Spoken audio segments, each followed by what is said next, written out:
டேய் கோபி. அக்கா வாக்கா, நானும் உன்னை பார்க்க வீட்டுக்கு வரந்தாக்கா இருந்தேன். ஏன்டா எதுவும் விஷயமா? ஆமாக்கா, உள்ள வாக்கா பேசிக்கலாம். தர்ஷினி வரேங்க.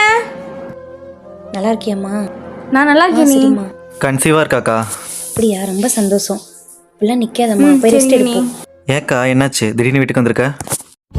அந்த வீட்டில் இருக்கவே பிடிக்க மாட்டேங்குதுடா. உன் மாமா இருக்கிற வரைக்கும் நல்லா பார்த்துக்கிட்டாரு. இப்போ ஆளாளுக்கு ஒன்றுன்னு சொல்கிறாங்க. நீ ஏன் அலறா? இப்ப நீ அழாத, இது உன் வீடுக்கா, நீ இங்கேயே இரு சரியா? நீ சாப்பிட்டு பத்திரமா ரெஸ்ட் எடு, அவளையும் பார்த்துக்கோ, நான் வந்துடுறேன். நீ ஏன் இதெல்லாம் பார்த்துட்டு இருக்க? போ, நான் பார்த்துக்கிறேன். இத்தனை நாள் நீங்களே பார்த்துட்டு இருந்தீங்க, நான் தானே பார்த்துட்டு இருந்தேன். நான் பார்த்துக்கிறேன், நீங்கள் போங்க. எனக்கு கருவு கலந்துருச்சுங்க. என்னடி சொல்ற?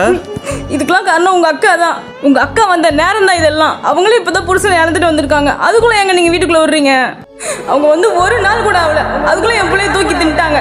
இனிமேல் அவங்க இருக்க வீட்டில் நான் ஒரு நிமிஷம் கூட இருக்க மாட்டேங்க.